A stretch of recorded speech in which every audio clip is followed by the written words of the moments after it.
Indian cricket में ज्यादातर पैसा इंटरनेशनल लेवल पर खेल रहे खिलाड़ियों को ही मिलता है और डोमेस्टिक लेवल पर खेल रहे खिलाड़ियों को फाइनेंशियली स्ट्रगल करना पड़ता है। इसके पीछे का मेन रीजन है डोमेस्टिक क्रिकेट को देखने वाली ऑडियंस बहुत कम है, जबकि इंटरनेशनल मैचेस को देखने के लिए ज्यादा से ज्यादा लोग उमड़ के आते हैं। इसके चलते ज्यादातर कमाई इंटरनेशनल मैचेस में ही हो पाती है। इसके अलावा स्पॉन्सर्स और एडवर्टाइजर भी इंटरनेशनल लेवल पर पैसा इन्वेस्ट करते हैं। डोमेस्टिक लेवल पर खेलने वाले खिलाड़ी फाइनेंशियली बहुत ज्यादा स्ट्रगल करते हैं और कई खिलाड़ी इसी वजह से अपने क्रिकेट के पैशन को फॉलो करने से हिचकिचाते रहे। लेकिन जब से आईपीएल आया है तब से चीजें बहुत बदल गई हैं, क्योंकि आईपीएल में खेलने वाले खिलाड़ी बहुत कम टाइम में बहुत ज्यादा पैसा कमा सकते हैं, जिससे वो अपनी फाइनेंशियल कंडीशन को सुधार सकें। आईपीएल के आने से अगर कोई इंटरनेशनल लेवल पर नहीं खेल पाता है तो वो भी अपनी आर्थिक स्थिति को बेहतर कर सकता है। इसी के चलते कई ऐसे खिलाड़ी भी रहे जो आईपीएल खेलने से पहले बहुत गरीबी में जी रहे थे, लेकिन अपनी मेहनत और आईपीएल की अपॉर्चुनिटी के वजह से आज वो धनी और पॉपुलर बन गए हैं। आइए बात करते हैं पहले नंबर पर कौन सा खिलाड़ी है। नंबर 1 यशस्वी जायसवाल। यशस्वी जायसवाल एक ऐसा नाम है जिसने 2020 के आईपीएल ऑक्शन में बवाल मचा दिया था। उनकी बेस प्राइस 20 लाख रुपए थी। सबको उम्मीद थी उन्हें 20 लाख रुपए तो नहीं मिलेंगे, क्योंकि उनके अंदर जो क्वालिटीज हैं वो उससे भी काफी हाई लेवल पर थी। जब बोली लगनी शुरू हुई तो कई फ्रेंचाइजीज उन्हें अपनी टीम में लेना चाहती थी। इसी वजह से उनकी बोली 2.4 करोड़ रुपीज में पहुंच गई। राजस्थान रॉयल्स ने 2 करोड़ 40 लाख की फाइनल बोली लगाकर उन्हें अपनी टीम में शामिल करा। यह तो हुई आईपीएल ऑक्शन की बात। अब थोड़ा पास्ट में जाते हैं। आपको शायद यकीन ना हो, जायसवाल मुंबई में पानी पूरी बेचा करते थे और इसी तरह से वो अपना गुजारा कर रहे थे। इतना ही नहीं, उनके पास रहने तक का जगह नहीं थी और वो टेंट बनाकर रहते थे। इस कठिन दौर में उनका टैलेंट और बेहतर होता गया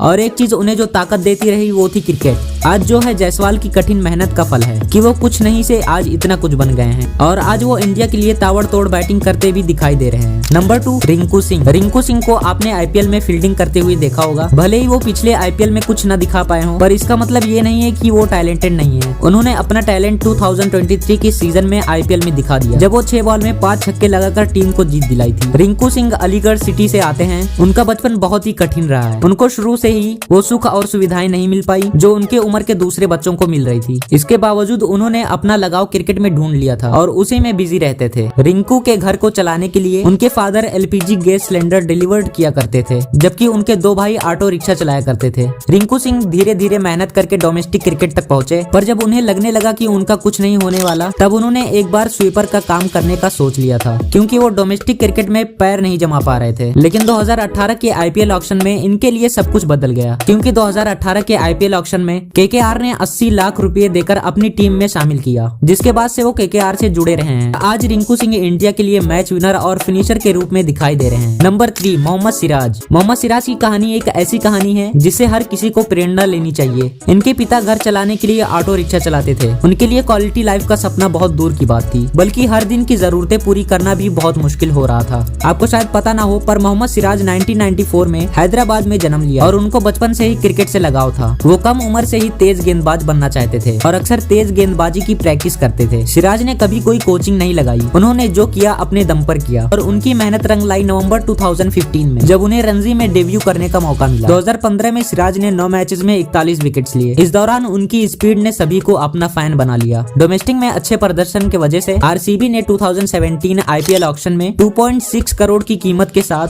सिराज को अपने टीम का हिस्सा बना लिया। वो यहीं नहीं रुके, उन्होंने उसी साल न्यूजीलैंड के खिलाफ T20 में अपना डेब्यू करा। 2017 से ही वो आरसीबी से जुड़े हुए हैं। इस वजह से फाइनेंस स्टेबिलिटी भी मिली हुई है और आज इसी वजह से वो अपने घर वालों को पहले से बेहतर जिंदगी दे पा रहे हैं। Number 4 Hardik Pandya. Indian cricket team में कपिल देव के जाने के बाद से ही एक ऐसे ऑलराउंडर की तलाश रही थी जो खुद के दम पर मैच का रुख मोड़ सके। कपिल देव भले ही ना सही, पर हार्दिक पांड्या एक ऐसे खिलाड़ी हैं जो अपने बैटिंग, बॉलिंग और फील्डिंग से मैच का रुख मोड़ देते हैं। हार्दिक पांड्या आज अपने खेल के दम पर ऊंचाइयों के शिखर पर पहुंच चुके हैं। यहाँ तक आने के लिए उन्होंने खूब मेहनत करी है। बहुत कम ही लोग जानते हैं उनके पिता का नाम हिमांशु पांडे है, जो सूरत में कार फाइनेंसिंग का बिजनेस किया करते थे। पर अपने दोनों बच्चे कुणाल और हार्दिक को अच्छी क्रिकेट ट्रेनिंग मिल सके, इसलिए उन्होंने अपने काम को बंद किया और वडोदरा शिफ्ट हो गए, जहाँ वो एक रेंट के अपार्टमेंट में रहा करते थे। वो समय हार्दिक के जीवन का सबसे कठिन समय था, पर उनको अपने टैलेंट पर पूरा भरोसा था। पर 9वीं क्लास में उन्होंने क्रिकेट पर ध्यान लगाने के लिए अपनी पढ़ाई छोड़ दी। शायद आपको पता ना हो, हार्दिक शुरुआती समय में लेग स्पिन किया करते थे। वडोदरा के शरद कुमार के कहने पर उन्होंने तेज गेंदबाजी अपनाई थी। 2013 की सैयद मुश्ताक अली ट्रॉफी में उन्होंने काफी अच्छा प्रदर्शन किया,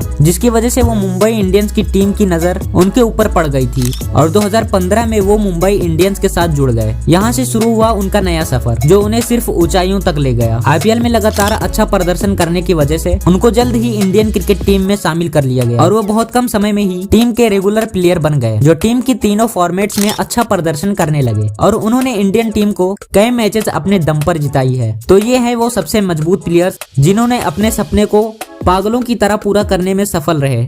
आपको ये वीडियो कैसे लगी कमेंट सेक्शन में जरूर बताइएगा और किस प्लेयर का ज्यादा स्ट्रगल पसंद आया वो भी कमेंट सेक्शन में लिख दीजिएगा। Thank you so much.